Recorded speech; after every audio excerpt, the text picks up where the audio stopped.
சுவாமியே சரணமையப்பா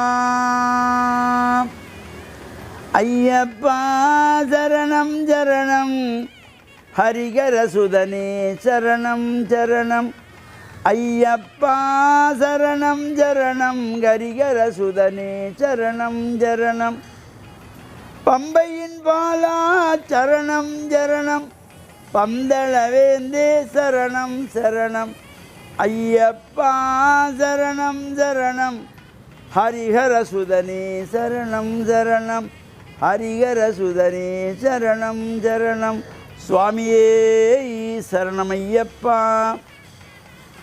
மேன்மைகள் சைவ நீதி விளங்குக உலகமெல்லாம். நோயற்ற வாழ்வே குறைவற்ற செல்வம். அந்த நோய் நொடிகள் இல்லாத வாழ்வு இந்த உலக மக்கள் எல்லோரும் வாழ வேண்டும் என்று கலியுகத்தின் காந்தமலை ஜோதியாகிய சபரிமலை சுவாமி ஐயப்பனுடைய திருவடிகளை சிறந்தாழ்த்தி டான் தமிழொலி ஓம் தொலைக்காட்சி நேயர்கள் அனைவருக்கும் சர்வதேச இந்து மத குறிப்பிடம் அகில இலங்கை சபரிமலை ஸ்ரீ சாஸ்தாபுரத்தின் சார்பில் இனிய வணக்கங்களும் நல்லாசிகளும். இன்றும் மங்களகரமான குரோதி வருஷம் கார்த்திகை மாதம் 17ஆம் நாள் 2/12/2024 திங்கட்கிழமை. இன்று மலர்ந்திருக்கின்ற இன்றைய பொழுதும் நம் எல்லோருடைய வாழ்விலும் எல்லா விதமான சிறப்புகளும் வெற்றிகளும் கிடைக்க வேண்டும் என்று பிரார்த்தித்து, இந்த கார்த்திகை மாதத்திலே வருகின்ற திங்கட்கிழமைகள் ஒரு சிறப்பானது. கார்த்திகை சோமவார விரதத்தோடு கூடியது. அவ்வாறு 3வது இந்த கார்த்திகை திங்கள் விரத அனுஷ்டானத்திலே கலந்து கொள்ளுகின்றவர்கள் ஆலயங்களில் சென்று பிரார்த்தனைகள் செய்து விரத அனுஷ்டானத்தில் ஈடுபட்டு சாயங்கால வேளையிலே சூரியன் மறைந்த பின்பு தீபத்தை ஏற்றி வைத்து இந்த விரதத்தை பூர்த்தி செய்கின்ற ஒரு சிறப்போடு கூடிய விரதம் இந்த கார்த்திகை சோமவார விரதம். அத்தோடு இப்பொழுது சபரிமலை சுவாமி ஐயப்பனுடைய மண்டல விரத பூஜை வழிபாடுகள் நடைபெற்று கொண்டிருக்கின்றன. கொழும்பு 13 அமைந்துள்ள விவேகானந்த மேட்டிலே கமலா மோடி மண்டபத்திலே சபரிமலை சுவாமி ஐயப்பனுடைய 44வது ஆண்டாக இந்த மகர ஜோதி பெருவிழா வெகு விமர்சையாக நடைபெற்று கொண்டிருக்கின்றது. இந்த பூஜை வழிபாடுகளிலே கலந்து கொள்ளுகின்றவர்கள், விரத முத்திரமாலை அணிந்த சாமிமார்கள், அடியார்கள் அனைவரும் இந்த பிரார்த்தனைகளில் ஈடுபடுவதும், அங்கு நடைபெறுகின்ற பஜனைகள், மலையாள பூஜைகள், சங்காபிஷேகங்கள் அனைத்திலும் கலந்து கொள்வதோடு அன்னதான பூஜை வழிபாட்டிலும் கலந்து இறையருளை பூர்ணமாக பெற்று மண்ணில் நல்ல வண்ணம் வாழுகின்ற வகையிலே இந்த மனிதனை புனிதனாக்குகின்ற விரதம் இந்த ஐயப்பனுடைய விரதம். மிகவும் கட்டுப்பாடுகள் அதிகம் கொண்ட விரதம் இந்த ஐயப்பனுடைய விரதம். இவ்வாறு இந்த பூஜை வழிபாடுகளிலே பிரம்மச்சரிய விரதமாக இருந்து தினமும் காலை மாலை குளிர்ந்த நீரிலே ஸ்நானம் செய்து சரண கோஷங்கள் எழுப்பி பிரார்த்தனைகளோடு இந்த வழிபாடுகள் செய்து அனுஷ்டிக்கின்றதாகிய இந்த கடுமையான விரதம் இந்த ஐயப்பனுடைய விரதம். இந்த விரதம் அனுஷ்டிப்பதற்கு எல்லோருக்குமே அது கொடுத்து வைப்பதில்லை. யார் யாரெல்லாம் இறைவனாலே ஆசீர்வதிக்கப்பட்டவர்கள் அவர்களுக்கு தான் இந்த மாலை போடுகின்ற பாக்கியம் கிடைக்கும். அந்த வகையிலே இந்த மாலை அணிந்து விரத முத்திர மாலை அணிந்திருக்கிறவர்களெல்லாம் இறை அருளை பெற்றவர்கள். அவர்களையெல்லாம் நாம் பாத நமஸ்காரம் செய்வதும் இந்த பூஜை வழிபாடிலே கலந்து கொள்வதும் நடைபெறுகின்ற பஜனைகளிலே நாமும் கலந்து இறையருளையெல்லாம் பூர்ணமாக பெறுகின்ற வகையிலே அமைந்திருக்கின்றதாகிய இந்த ஐயப்பனுடைய பூஜை வழிபாடிலும் கலந்து கொள்வதோடு இந்த கார்த்திகை திங்கள் கார்த்திகை சோமவாரத்திலே சிவன் ஆலயங்கள் நடைபெறுகின்ற உற்சவங்களிலும் கலந்து இறையருளை பெற்று மண்ணில் நல்ல வண்ணம் வாழ டான் தமிழொலி ஓம் தொலைக்காட்சி நேயர்கள் அனைவருக்கும் சர்வதேச இந்து மத குறிப்பிடம் அகில இலங்கை சபரிமலை ஸ்ரீ சாஸ்தாபுரத்தின் சார்பில் நல்ல ஆசிகளை கூறிக்கொள்வதில் மனமகிழ்வு கொள்கிறோம். சர்வே ஜனாக சுகினோ பவந்து சமஸ்த சன்மங்களானி சந்து சுபம்.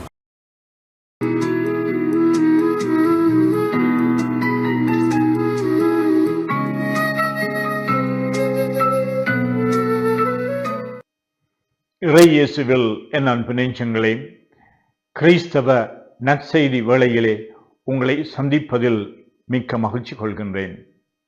ஆண்டவர் இயேசுவினுடைய அன்பும் அருளும் உங்கள் அனைவரோடும் இருப்பதாக. இயேசுவை நூற்றுவ தலைவன் என்று சொல்லப்படுகின்ற ஒரு மனிதன் சந்திக்கின்றார், எதிர்கொள்ளுகின்றார். 100 பேருக்கு அதிகாரியாக இருக்கின்ற ஒரு படை வீரன், அதிகாரம் உள்ளவர், மற்றவர்களால் மதிக்கப்படுகின்றவர், செல்வாக்குடையவர். இப்படிப்பட்ட ஒரு மனிதன் தன்னுடைய மகன் முடக்குவாதத்தினாலே துன்புற்றுக் கொண்டிருக்கின்றார் என்பதனால் இயேசுவிடம் ஓடி வருகின்றார். அதிகாரம் இருக்கின்றது, செல்வாக்கு இருக்கின்றது. ஆனாலும் தன்னுடைய இயலாமையை உணர்ந்தவராக, இயேசுவினுடைய வல்லமையிலே நம்பிக்கை வைத்தவராக இயேசுவிடம் வருகின்றார்.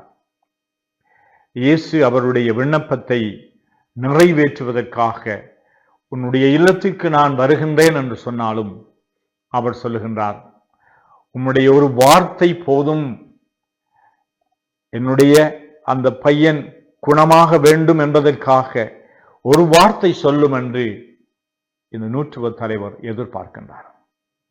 அவருடைய இறை நம்பிக்கையினுடைய, கிறிஸ்து மீது அவர் வைத்திருந்த அளவில்லாத அந்த நம்பிக்கையினுடைய வெளிப்பாடு, அவருடைய அந்த மகன் குணமாகின்றார். கிறிஸ்துவுடைய வார்த்தை போதும். அதனாலே இறைவன் எங்களை பார்த்து ஒரு வார்த்தை சொல்ல வேண்டும் என்று, நீர் ஒரு வார்த்தை சொல்லும், என்னுடைய வாழ்வு நான் நலமடைவேன், குணமடைவேன் என்று நாங்கள் ஒவ்வொரு முறையும் நற்கருணை பந்திக்கு அழைக்கப்படுகின்ற பொழுது அந்த பந்திக்கு முதலாக நாங்கள் ஆண்டவர் இயேசுவை பார்த்து சொல்லுகின்றோம் இதே வார்த்தைகளை. நாங்கள் இந்த வார்த்தைகளை சொல்லுகின்ற பொழுது உண்மையாகவே உணர்ந்து சொல்லுகின்றோமா? ஆண்டவருடைய வார்த்தை என்னுடைய வாழ்க்கையை முழுமையான ஒரு ஆரோக்கியமான வாழ்வாக உருவாக்கும் என்று நாங்கள் நம்புகின்றோமா? அதற்கு நாங்கள் எங்களை கையளிக்க வேண்டும்.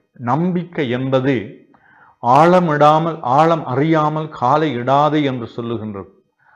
ஆனால் ஆழம் அறியாமல் காலை இடு என்று சொல்லுவதுதான் நம்பிக்கை. அதாவது எங்களுடைய வாழ்க்கை நிச்சயமற்றதாக, எங்களுடைய அறிவு ஆற்றலுக்கு அப்பாற்பட்டதாக, எங்களுடைய பலம் அதற்கு போதாமையை உணர்கின்ற பொழுது இறைவனுடைய பாதத்திலே நாங்கள் சரணடைந்து ஒரு வார்த்தையிலே என்னுடைய வாழ்வு ஒரு விடியலை சந்திக்கும், என்னுடைய உள்ளத்தினுடைய இயக்கங்கள் எல்லாம் அவை நிறைவேற்றப்படும் என்று நம்புவதுதான் கிறிஸ்தவ வாழ்வு ஆகும். நாங்கள் ஒவ்வொருவரும் எங்களுடைய இறை நம்பிக்கை இந்த நாளிலே புதுப்பித்துக் கொள்வோம். இறைவனை நாங்கள் எல்லா வேளைகளிலும், குறிப்பாக துன்ப துயரங்களை, எங்களுடைய இயலாமைகளை நாங்கள் சந்திக்கின்ற பொழுது இந்த இறைவனுடைய வல்லமை எனக்கு வேண்டும் வேண்டும் என்று சொல்கின்ற அளவிற்கு எங்களுடைய இறை நம்பிக்கையை நாங்கள் மென்மேலும் புதுப்பித்துக் கொள்ளவும், இந்த இறைவன் எங்களுக்கு அத்தகைய நம்பிக்கையிலே நாங்கள் வளர்வதற்கு தேவையான அருள் வளங்களை இந்நாளிலே எங்களுக்கு அருளாக தர வேண்டும் என்று மன்றாடுவோமாக. ஆமென்.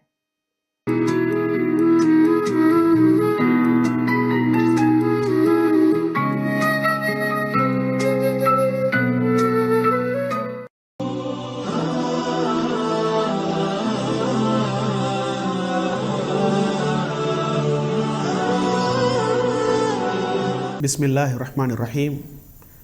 இஸ்லாமிய நற்சிந்தனையோடு இணைந்திருக்கக்கூடிய நேயர்கள், பார்வையாளர்கள் அனைவருக்கும் அஸ்ஸலாமு அலைக்கும் வரஹ்மத்துல்லாஹி வபரகாத்துஹு. இன்றைய இஸ்லாமிய நற்சிந்தனையின் மூலம் ரசூலுல்லாஹி ஸல்லல்லாஹு அலைஹி வஸல்லம் அவர்களுடைய கருணை, அவர்களுடைய அன்பு பற்றி உங்களோடு ஒரு சில வார்த்தைகளை பகிர்ந்து கொள்ளலாம் என்று ஆசைப்படுகின்றேன். அன்புள்ள சகோதர சகோதரிகளே, ரசூலுல்லாஹி ஸல்லல்லாஹு அலைஹி வஸல்லம் அவர்கள் கருணை காட்டக்கூடிய மனிதராக, இரக்க வாஞ்சையோடு அல்லாஹ்வுடைய தூதராக இந்த உலகத்திற்கு அனுப்பப்பட்டார்கள். அதனால்தான் அல்லாஹ் தஆலா குர்ஆனிலே நபி அவர்களை பற்றி சொல்லுகின்ற பொழுது ரஹ்மத்தன் லில் ஆலமீன், உலக மக்களுக்கு, உலகத்தாருக்கு கருணையாக, அன்பு காட்டக்கூடியவராக அனுப்பப்பட்டார்கள் என்பதை அல் குர்ஆனிலே சொல்லி காட்டுகின்றான். ரசூலுல்லாஹி ஸல்லல்லாஹு அலைஹி வஸல்லம் அவர்கள் ஒரு பொழுதும் தனது சகோதரர்களுக்கு எதிராக அல்லாஹ்விடத்திலே பிரார்த்தனை செய்யவில்லை. தனது எதிரிகளை கூட அல்லாஹ்விடத்திலே சபித்து பேசவில்லை. அல்லாஹ்விடத்திலே மிகவும் காரசாரமான முறையிலே சபித்து திட்டி பேசுகின்ற பக்குவம் பழக்கம் நபிகளாரிடத்திலே இருக்கவில்லை என்பதை நாங்கள் பார்க்கலாம். எந்த அளவுக்கென்றால், சில சந்தர்ப்பங்களில் அல்லாஹ்வுடைய தூதர் ஸல்லல்லாஹு அலைஹி வஸல்லம் அவர்களிடத்திலே சஹாபாக்கள், அதாவது நபி அவர்களுடைய தோழர்கள் மக்கா வாழ்க்கையில் வைத்து எதிரிகளுடைய இன்னல்கள், துன்பங்கள், தொல்லைகளை சகிக்க முடியவில்லை என்று அப்பப்போது நபிகளாரிடத்திலே வந்து முறையிடுவார்கள். சில நேரங்களில் வந்து சொல்லுவார்கள், அல்லாஹ்வின் தூதரே, இந்த எதிரிகளுடைய தொல்லைகளை எங்களால் சகிக்க முடியவில்லை, அவர்கள் எங்களை துன்புறுத்துகின்றார்கள், எங்களுக்கு நோவினைகளை செய்கின்றார்கள், எங்களை சித்திரவதை செய்கின்றார்கள், எனவே அவர்களுக்கு எதிராக நீங்கள் அல்லாஹ்விடத்திலே பிரார்த்தனை செய்யக்கூடாதா என்று கேட்பார்கள். அந்த நேரத்திலே நபி அவர்கள் சொல்லுவார்கள், இன்னீலம் உபஅத் லஆனன் வ இன்னமா புஇஸ்து ரஹ்மா, நிச்சயமாக நான் சபிக்கக்கூடியவனாக அனுப்பப்படவில்லை, நான் அனுப்பப்பட்டதெல்லாம் கருணை காட்டுவதற்காகத்தான், இரக்கம் காட்டுவதற்காகத்தான் என்று நபி அவர்கள் சொல்லுவார்கள். எனவே ஒரு பொழுதும் மனித சமூகத்திலே நபிகளார் ஸல்லல்லாஹு அலைஹி வஸல்லம் அவர்கள் வாழுகின்ற காலத்திலே மக்களோடு கடிந்து கொள்ளவில்லை, மக்களை திட்டி தீர்க்கக்கூடியவர்களாக நபி அவர்கள் இருக்கவில்லை.